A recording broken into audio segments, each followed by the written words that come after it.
Chapter 19. Jeremy and Craig speed walked down the hall away from Miss Adler's class. It was over, at last. Miss Adler only taught freshmen. They would never have her again. They said nothing about it, even though they were thinking the same thing. They shared a superstition. They were afraid if they said it out loud, they would find themselves back in her class in the fall, primed for another year of hell. Miss Adler's was the toughest science class in Connecticut. She gave tons of homework and spent a phenomenal amount of time teaching them about DNA, of which she seemed to have information even the textbooks lacked. Miss Adler possessed a detailed map of the DNA strand and claimed to know the exact purpose of every little letter. She gave no second chances when it came to late work or bad grades, and no one was allowed to fail her class. She's so strict, Jeremy thought. She has to be a Nazi. Today was the biggest waste of time as far as school days went. They came in, spent a half a period in all their classes, turned in their books, and now they were leaving. The only exciting part of the day was when they got their yearbooks. Jeremy's was in his backpack. It accumulated about 1 million signatures, including Dabney's.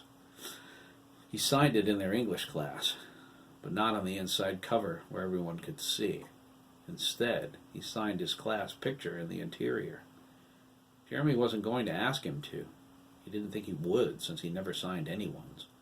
But then, Dabney just walked over and snatched it from him. Jeremy watched with growing curiosity as he wrote. He returned it when he was done, dropping it in Jeremy's lap. Jeremy said, "Thanks, Dabs." Dabney walked away.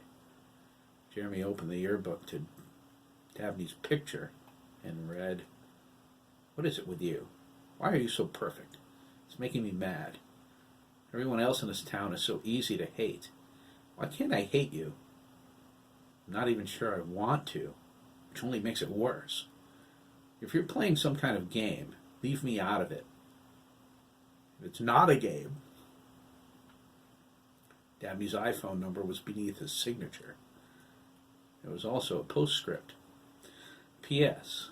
I trust you'll keep this between us. Yes, you can call me, but I don't know why I'm doing this." An invitation?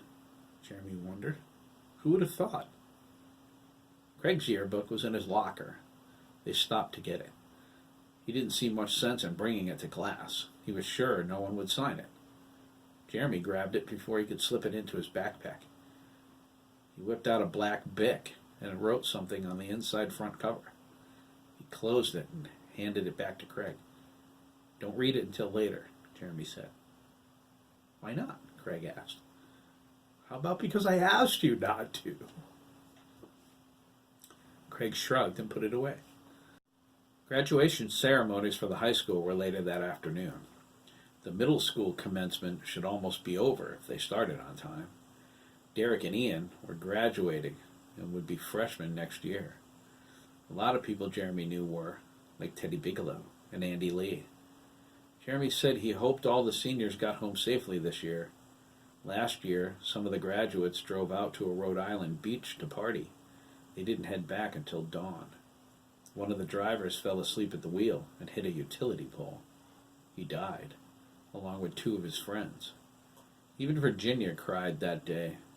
She couldn't think of anything worse than losing one of her children. Craig remembered it well. Even his father went to the memorial service. Death, it seemed, touched everyone with equal ferocity. Jeremy made a point to check on Chris after every period throughout the day.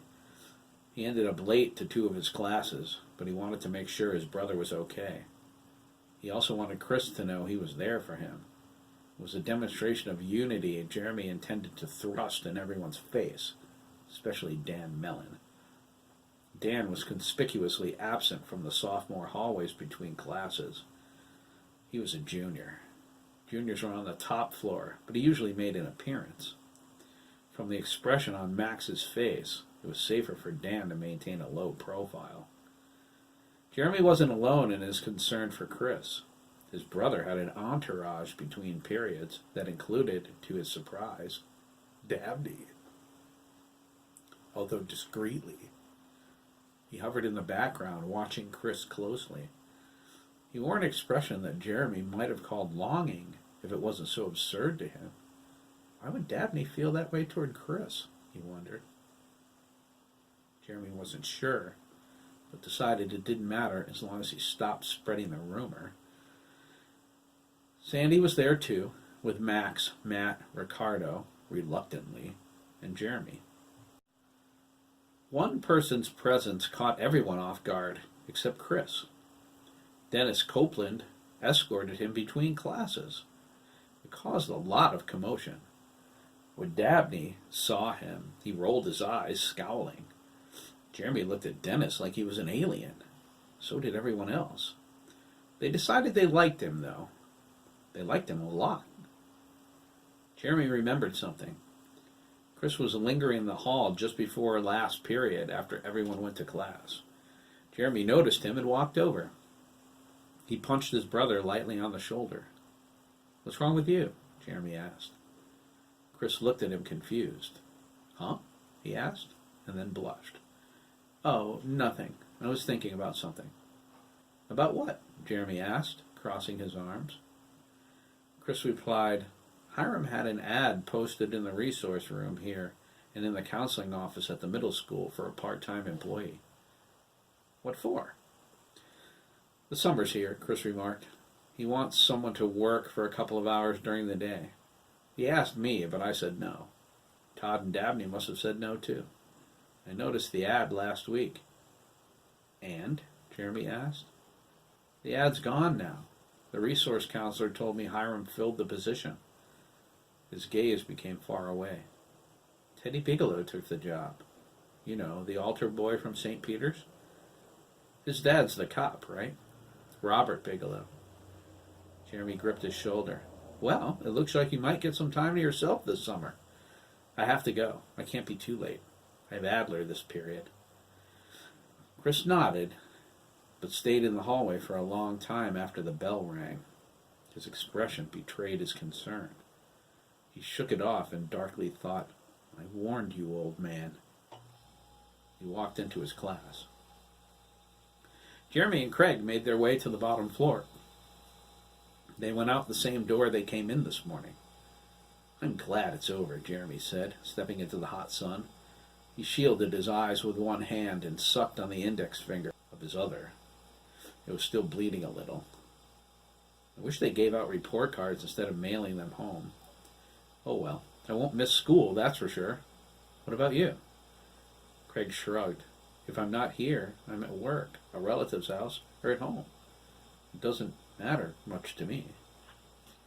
"Why do you work so much?" Jeremy asked. "Nothing better to do," Craig frankly replied. "Well, that's going to change, Craig." "Oh?" he asked, walking toward his bicycle. "How so?" Jeremy followed him. "I don't know. I guess I was hoping you'd hang out with me this summer." Craig said nothing.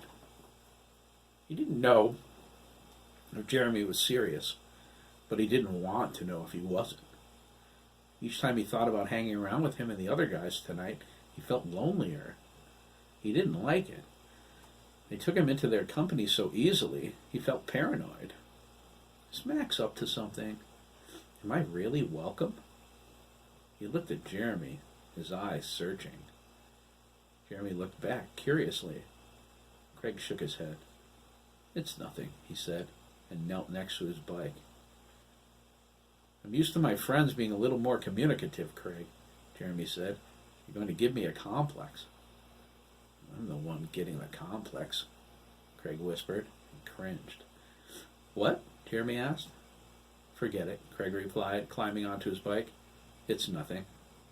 "I'll bet," Jeremy said, crossing his arms. He remembered the campout.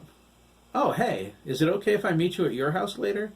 The other guys are going to the pond to swim, but I'm not into that yet. The water's too cold. I hate swimming when it's like that." "Me too," Craig agreed.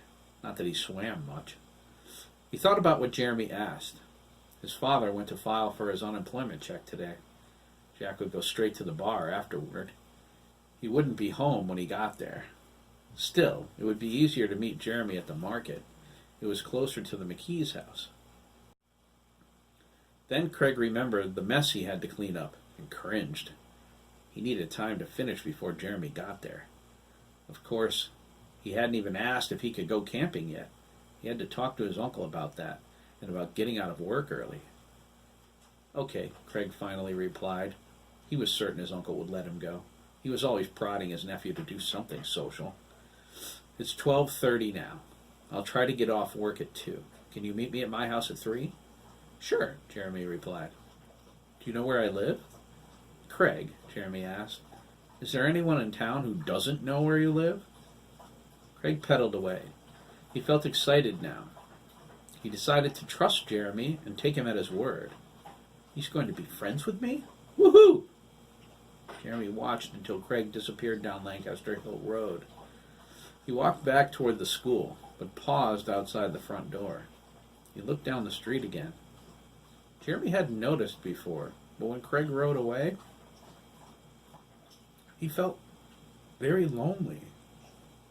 He opened the door and walked back inside, just as the final bell rang.